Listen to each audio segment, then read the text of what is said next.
Hello po, isang magandang umaga po sa inyong lahat. Good morning po sa inyong lahat. Ngayon po ay 5 ng Abril 2025 at ang oras po dito sa Los Angeles, California ay alas 6:50 ng umaga. Araw po ngayon ng Saturday, Sabado. At nais ko pong mag-vlog mga kababayan, mga minamahal, patungkol po dito sa yung plea ni Jinggoy. Opo, yung request niya sa Sandigan Bayan ay binasura o junk. Ang title ko po ay Sandigan Bayan Junk Jinggoy Plea. Yan po Kung ano yung gusto niya ay binasura ng Sandigan Bayan. Pero lilinawin ko lang po kasi marami po ang nalilito. Opo, marami po ang nalilito eh. Malamang hindi nila sinubaybayan ito. Opo, itong kaso na ito at i-discuss ko po ito ng sang-ayon sa aking nalalaman. Sinubaybayan ko po ito eh. Ngayon ay ito pong desisyon ng Sandigan Bayan ay hindi po mabibilanggo si Jinggoy dito. Hindi po. Nagtataka nga ako bakit ang sabi ng iba, huhulihin na raw eh. Hindi po. Hindi po siya, kasi nga yung kahilingan niya, binasura lang. Na ano ba yung kahilingan niya? His plea is to junk his case completely. Yun po ang kahilingan niya. Pero mayroon na po na naunang desisyon. Mayroon na po na nauna. Ang naunang desisyon, katulad din kay Bong Revilla, ay hindi sila napatunayan na plunder. Opo, hindi po napatunayan. Pero ang penalty sa kanila o ang pinagagawa sa kanila ng korte ay ibalik yung mga ninakaw nila. Yun po ang desisyon ng Sandigan Bayan. I suppose Sandigan Bayan din yan. Parehas lang sila. Ang naidiin dito ng maigi, parehas sila yung kay patay na yung attorney si Cambe, yung kay Bong Revilla, taga Sambales po yun. Yun si attorney Cambe, namatay na po yun sa kulungan. Opo. Aywan ko lang ito si hindi ko na research sino ang attorney niya o yung chief legal ata yan o secretary niya na attorney. Pero yun ang tumatanggap ng pera. Yun ang pinalabas nila. Opo. Kaya nga acquitted sila sa plunder case, pero pinapabalik yung ito si Jinggoy, ang alam ko mga 150 ito million. Ang pinakamababa yung kay Indreli, ang pinakamataas yung kay Bong Revilla. Nasa 180 ata yun o 175 million. Ito kay Jinggoy ay 150 lang ata ito million Pero ang masasabi ko lang po dyan ay dahil saan nag-testify yung si Binhor Loy. Yung po ang nag-testify dyan na kasama naman ni Janet Napoles, pinsang buo po yun. Pero alam niya ang pangyayari, kaya paniniwalaan po ng tao. remember po ha, pag ang nag-testify o mga nag-testify, mayroon pa atang isang kasama na accounting dun doon sa opisina ni Janet Napoles. Pag sila po ang nag-testify, sila ang gumagawa, alam nila ang detalye, paniniwalaan po ng mga tao. Madaling paniwalaan. Yan po ang sinasabi sa akin ng mga abogado. At naniniwala naman ako dyan. Kung ang nagsuplong sa'yo, kung ang nag-witness sa'yo, against sa'yo, ay dati mong kasamahan, mahirap kang lumusot. Katulad po ng nangyayari ngayon sa hidwaan ng Duterte at saka Marcos. Dati sila magkasama Kaya kung sino man ang maunang tamaan dyan, yun ang magdudusa dyan. Opo. Kasi kabisado nila lahat Yan po At sa history po natin, hindi ba si Tandang Marcos, hindi ba? Nung nag-testify si Enrile, walang magawa si Marcos Kasi dati niyang kasamahan. Ganon din kay Chavit Singson, hindi ba? Nung nag-testify si Chavit Singson against kay Irap, paniniwalaan po ng tao Nag-people power ang mga tao. Ganon po yan. Ngayon, itong desisyon ngayon ito kay Jinggoy, ay hindi na ako nagtataka bakit ganun ang desisyon. Actually, guilty yan Kasi nga, ang sinasabi ko, pag ang mag-testify ay yung kasamahan na gumawa ng krimen, paniniwalaan po ng tao yan. Ay pero sa katagalan kasi sa tagal na ng panahon ay yung pagdilitis, nakakalimutan na At ito ay nakalaya lang nung panahon na ni Duterte, si Jinggoy Estrada. Pati yan yung dalawa pa, si Enrile at saka si Bong Revilla. Ulitin ko lang may desisyon na yan dati. Ngayon, ang sabi ko po ay sinusubaybayan ko yung kaso na yan. Ngayon, ay nag-file pala ng yung para ibasura na totally. Pero ang mga attorney, hindi naman ako attorney, pero nakikinig po ako sa mga attorney Ang mga attorney, sabi nila, delikado yan. Delikado ito si Jinggoy. At ang alam ko pati si si nagbabalak din si Bong Revilla na mag-petition sila para i-junk totally. At ang sabi pa nga nila aywan ko lang ha kung officially, ang sabi nila, tanda ko po yan sa mga news noon Bakit ako magbabayad? Wala naman akong ninakaw. Hindi naman napatunayan. Ayun ang sabi nila ngayon Opo. Kasi nga hindi sila guilty doon sa plunder. Pinababalik lang sa kanila yung pera. Yan po ang desisyon ng korte na napaka-questionable po yan. Questionable po yan. Pero hayaan na natin kaya ko naman sinasabi na questionable, mayroon tayong pinagbabasihan po Mismo mga abogado na nagsasabi kung ang mag-testify sa'yo, yung dati mong kasamahan, partners in crime, hindi ka lulusot Kasi detalyado po yan Anong oras? Anong araw mo binigay? Magkano talaga?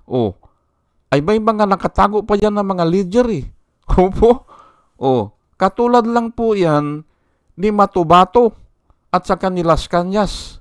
Ang dami nagsasabi na mahina daw ang kaso ni Duterte. Hindi po.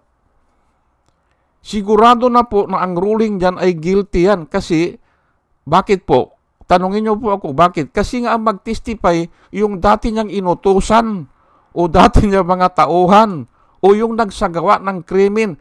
Imposibleng hindi paniwalaan yan pag nag-testify yan.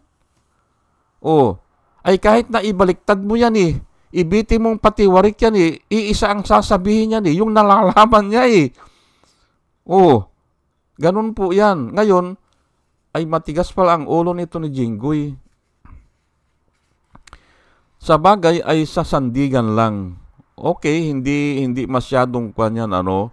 Pero ang sinasabi ng mga abogado noon, pag ito si Jinggoy ay nagreklamo sa Supreme Court para i-dismiss totally yung kaso, delikado yan kasi ang trabaho po ng Supreme Court nire-review saan nagkamali. Ay kung nag-petition siya na may mali doon sa decision, nire-reviewin yan. At may pagkakataon po na nire-reverse po yung decision ng lower court. Opo. Aywan ko lang itong Sandigan Bayan. Ang Sandigan Bayan kasi ay special court po ito eh. Special court to try hearing public officials at saka yung mga cohorts nila. Opo, yung mga kasangkot sa kanila. Hearing public officials na matataas po ang katungkulan. Aywan ko mga kwan ata ito, mga division manager o pataas eh. O mga cabinet secretaries, pataas po. Kasi nga, napansin, nahihirapan ang totoong korte o yung local court, nahihirapan po silang mag-decide. Opo, kasi nga ay malaking tao po eh, mataas ang katungkulan eh. Kaya naisipan na gayahin natin yung ginagawa sa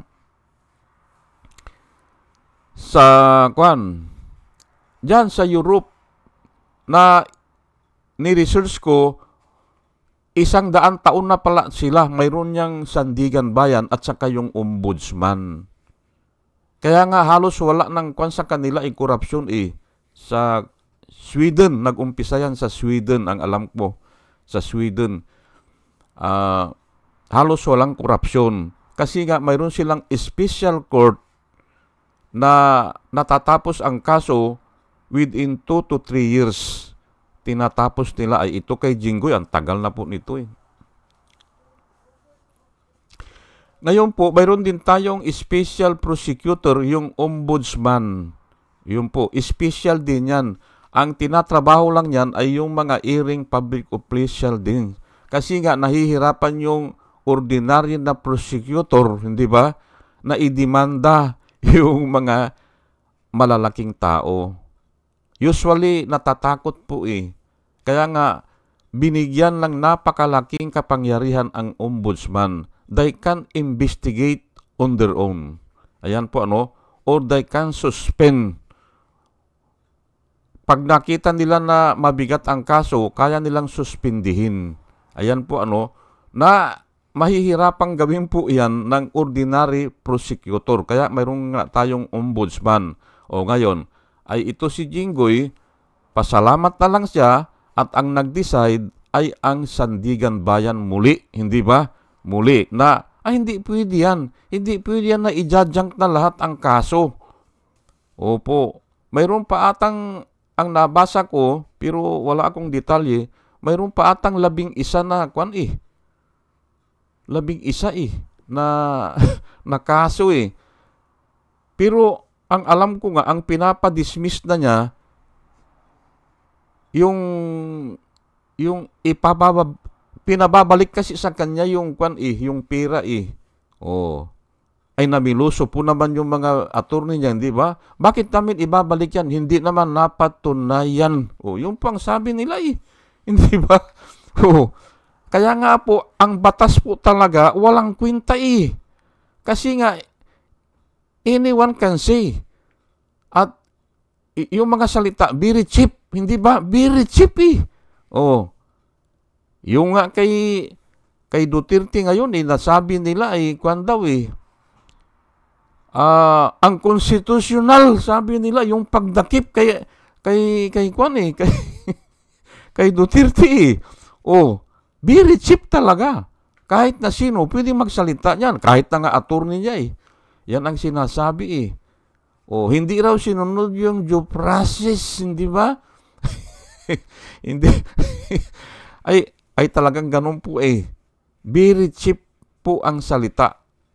Anything can say anything or anyone can say anything. Ganun po yan. Pero wag po tayong malito, ano? Kung ano po yung righteous o ano yung righteousness o ano yung justified, yun po ang sundan natin. Oh. Hindi ba?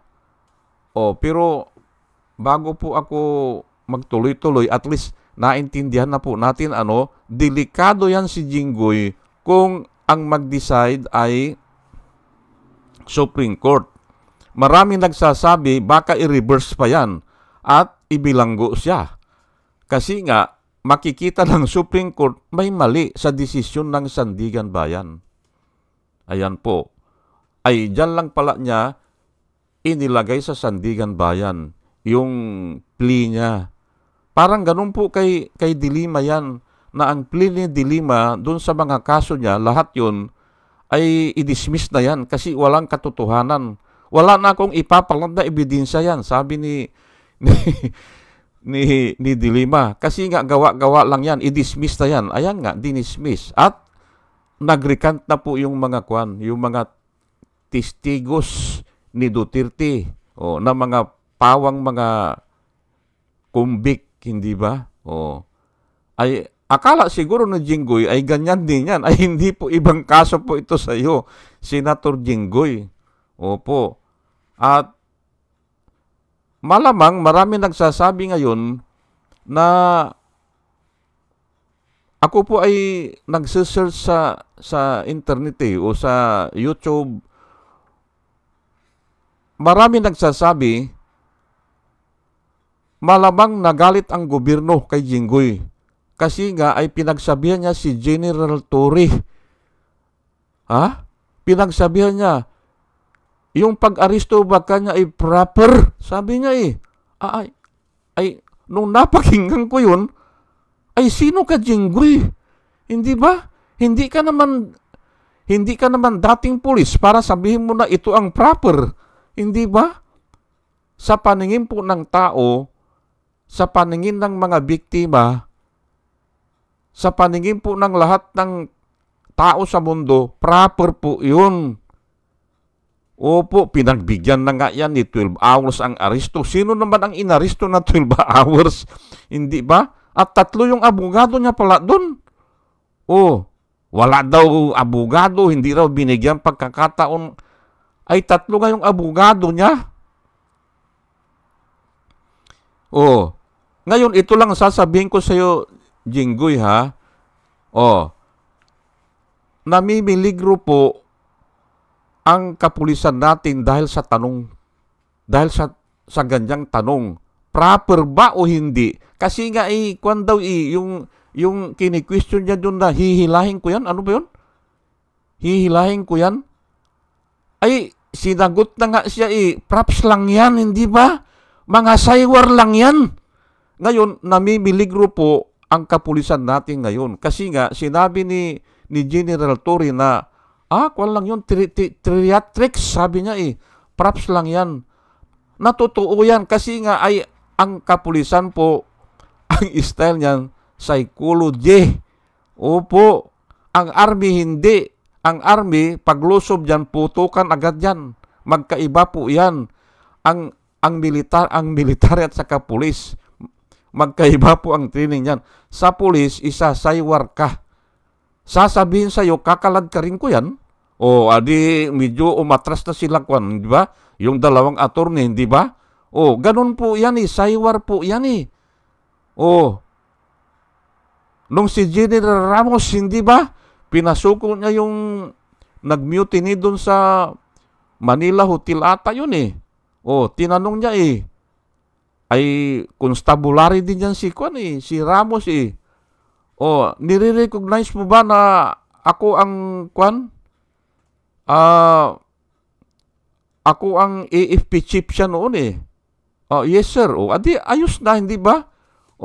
Do you recognize me? Sabi niya pinapasuko niya ay may mga daladalang mga basukat sa kakwan, pinapasuko niya. Oh, nilapitan niya eh. Oh, ganun po yan, saywar lang kasi yan eh. Pag sinabi nila na hindi kita nire-recognize, ay baka magpaputok na yun. Oh, ganun po yan. Nalalagay sa peligro dahil dyan sa katangahan ni Jinggoy. Bakit mo tatanungin yun? Ay operational matters po yan. Lahat ng sasabihin nila, pinag-aralan nila yan. Oh, sir, 12 hours na po tayo dito, sir. Oh, wala pang inaaresto na ganyan. Oh, at saka ito pa ang sinabi ni Jinggoy, ay dapat yung dalaw ay kwan daw, i-allow. Ay hindi po inaalaw yung ganyan. Ang dalaw po kung nasa detention center na andun ka na sa loob ng kampo, andun ka na sa loob ng kulungan mo, sa silda. Yang ganyan, wari, papayagan ang dalaw dyan? Delikado po yan eh. Ay kung dumami ang dalaw, na overpower yung mga pulis, ay baka magkagulo dyan o magkaputukan yan. At yan po ang pinapangalagaan po ng mga pulis. Yung security o yung peace and order. Ayan po. Kaya hindi pwedeng kung sino ang gustong dadalaw na habang inaaresto pa o wala pa sa kulungan, ay kahangalan yan. Oh, ay sayang i-discuss ko sanang maigi yan. Yang ganyan mga sitwasyon. May example ako dyan eh. Si Jesus Christ, hindi ba? Oh, si Jesus Christ, nung nakita ni Pedro na wala na, sumuko na eh. Oh, sumuko na eh. Ay hindi na siya itinakwil na rin niya, hindi ba? Dininay niya, hindi ko kilala yan, sabi niya doon sa babae. Hindi ko kilala yan, sabi niya, 3 bisis po. Kasi nga hindi na lumalaban eh. Oh, pero nung grupo pa sila, pinungusan niya ng tainga. Yung alalay ng sacerdote, hindi ba? Marcos at ang pangalan nun. Pinungusan niya ng tainga kasi nga marami sila eh. Oh, nung huhuli na si Jesus Christ, ganun po yan. Delikado po na maraming dalaw. Kasi kung nakita ni Duterte na, marami ng tao dito ilalaban na ako, hindi ba? Ganun po yan eh. Saywar po yan. Kung nakita niya na lalo na yung dadalhin daw sa Pasay City Court, kung nakita ni Duterte na ang bakod ay mga tao ay sumasampa na ron, ay lalaban na yan kung ang pulis ay nakita niya na 12 hours na ay halos yung gusto nang matulog, hindi ba? Walang tatagal po na 24 hours ang tao walang tulugan. Yan po masasabi ko yan. Nakita po yan ng mga tao. Yung mga tanong ni Jinggoy ay kaya ganyan siguro. Pero bago ako magpatuloy ay hayaan nyo muna na pasalamatan ko lang muna itong mga sumusubaybay sa atin. Alam ko po na may sumusubaybay sa akin kasi kung minsan ay nauuna pa silang nag-view sa akin Opo, ito po sila at salamat po sa inyong lahat si Rosana Narumi ng Japan, Al-Ulaya ng Bacoor, Pampanga, salamat po sa inyong lahat. Libra Girl, Alex Sarmiento, Dolor Garcia ng Milano, Italy, Nana Antibi ng Bahrain, Will Utaib ng Laguna, Nelson Balyaran, Julia Magbanua ng Singapore, Andres Deliver, Arnold Fernan ng Cebu, Larry Narvaez, Josalan Elenita Sklapler ng Germany, Bin Puno, Liti Peralta ng Mambura Occidental, Mindoro, Maribel Baligat Culio, Quertiquio, Juna M. Rinaldo Abintino, Mel Herrera ng Ibaston, Illinois, Ernesto Aburque, Pleasure E. Duarte, Yasmin San Juan, Roman Di Paz, Mary Grace Santos, Pacmando, John Cabrera, Lowen Sigako, Ike Maglasang, Linda Trasmonte, Linda Walton, Sasha Andigwid, Lini Bungat, Agripino si Eduardo Gonzales ng Singapore, Bumble de Juana Doco, Ernesto Honrado, Josephine Lucas, Bert Abogado, Dimitrio Pascual, Soledad de Maculangan, Brenda Martin, C.G. Torrio, Melchor Tolentino, Brother Pacamara, Manuel Lim, Danilo Magno, Lawrence Alindayo, Edelberto Infante, Bus Reyes, Paul Vincent Lim, Sonny Gaya, Rupino Baldos, Betty Velasco, William Ilay, John Dicinco, Victorino Ripran, Norman Nabatar, Bonifacio Avila, Danilo Magno, Carl Anban, Salvi Ibanez, Domos Ticton, Tibtib Mercado, Bernadette Francisco, User P.O., Cyril Andres, Hermihenel Dogarde, Rubin Delpin, Mama Gina, Lanzo Bintak, Leonardo Asibis at saka si Jose Tosi. Salamat po sa inyong lahat. At ito naman po ang mga vloggers na nire-recommenda ko po sa inyo na ating panoorin at suportahan. Ito po sila, si Michael Apasible Bulletin, Attorney Enzo Recto, Bunyog Pagkakaisa, Vlogcaster Armandin, Engineer Tuto Kaosing, Aling Marie, Mr. Sa Totoo Lang To, Christian Isguera, PMTGR Vloggers, The Action Man, Roy Japantoros, Divina Apostol, CG Pichay, Kapihan ni Arnat Ago, Denjos Johnny Kakamping, Ang Batas with Attorney Claire Castro, Ka Waldi Carbonel, Attorney Silo Magno at saka si Kristan. Ugaliin po natin na makinig sa kanila at marami po tayong matututunan sa kanila at nakikita ko po na sila ay nagbablog para po sa bayan. O sige po at tayo ay tuloy-tuloy na. Ito po ang Bible verse na gusto kong i-share sa inyo patungkol dyan. Tatlo lang po ito, tataas ko lang po.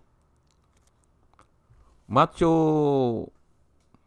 12 ito, 12. Verse 36 hanggang 37. But I say unto you that every idle word that man shall speak, they shall give account thereof in the day of judgment. For by your words you will be justified, and by your words you will be condemned. Yan po ang nakasulat. Hindi ba? Kaya nga ito si Jinggoy, mag-ingat-ingat ka. Hindi ba? Oo. Mabuti at hindi pala sa Supreme Court mo dinala yung kaso mo kung sa yan baka i-reverse. Baka sabihin na guilty ka ng plunder. For by your words, you will be justified, and by your words, you will be condemned. Ayan po. For every idle word, sabi po ni Jesus Christ, for every idle word that man shall speak, he will give account thereof in the day of judgment. Ayan po. Nahum chapter 1 verse 3, the Lord is slow to anger and great in power, and will not at all acquit the wicked. Yan po. Sigurado po yan kasi pangako po yan ng Panginoon . The Lord is slow in anger and great in power, and will not at all acquit the wicked. Kung minsan nakikita natin na matagal bago ay tao po tayo limitado po tayo ang average life lang po ng tao ay 70 years Kaya kung minsan naiinip na tayo, bakit hindi pa pinaparusahan yan, hindi ba? Pero hindi po ganun ang Panginoon Ang Panginoon po ay slow to anger and great in power, and will not at all acquit the wicked. The Lord has His way in the whirlwind and in the storm, and the clouds are the dust of His feet. Ayan po. Yan po ang nakasulat. Ay bahala na kayong umintindi dyan. Ito lang ang pangwakas na ngayon ko lang naisipan, kaya dinagdag ko, kaya ako medyo naliti. Philippians 3:19. Patungkol po ito kay Jinggoy. Parang pinagmamalaki pa niya Kasi sabi niya doon kay General Torre, I know it, sabi niya eh. Alam daw niya kasi nga ay siya din ay nabilanggo. Ay parang pinagmamalaki pa naman niya, hindi ba? Dalawa sila ng tatay niya daw, nabilanggo sila. O, ay ito nga, kaya nga naisipan ko, ipinagmamalaki pa niya ang dapat sa kanya ay kahihiyan na nakasulat po dito sa Philippians 3:19. Hindi ba? Basahin ko lang po para maniwala kayo sa akin na nakasulat. Whose end is destruction. Sino po yan? Yung nagmamalaki nga. Yung pinagmamalaki pa niya ay siya ay nabilanggo dahil sa kasong plunder. Oh. At dalawa po ito ha. Dalawa yan.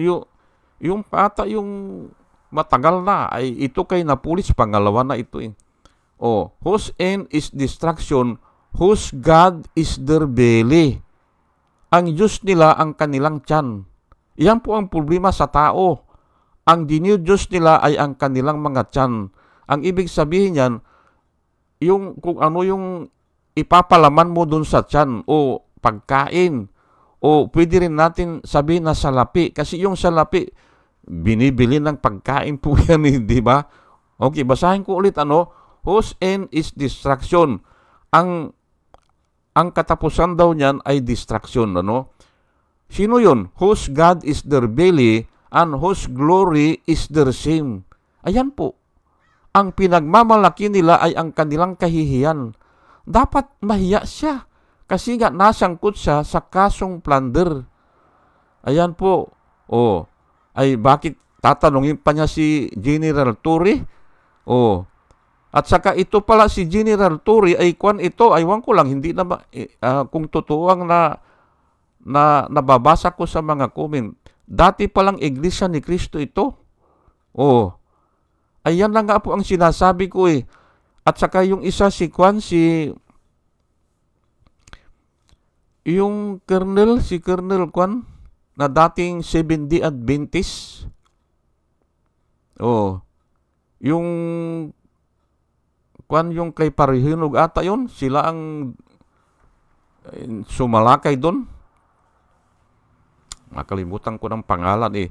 Ganyan po ang may mga aral. Hindi mo matatakot yan. Kahit na pa na siguro 4 years old, nag-aaral na sila ng Biblia. O, tinuturuan na sila. Iba po ang sinasabi niyan. Yan po. Kasi may mga wisdom po yan eh. Ako, kahit na ikaw ay Iglesia ni Cristo, ganyan, o ano ka, believe ako sa iyo pag nag-aaral ka ng Biblia. Believe ako kahit anong denomination yan o anong sikta. Kasi nga, iisa naman yung binabasa eh. Oh. Kaya nga lang, kwan yan eh, delikado rin eh, kasi kung minsan nagagamit, ganun kay Kibuloy, hindi ba? Bata pa siya eh. Tinuturuan na siya ng tatay niya eh. Oh. Ay nagagamit naman niya sa iba. Parang araw po yan eh, yung sikat ng araw po, ay kung minsan ay yung clay,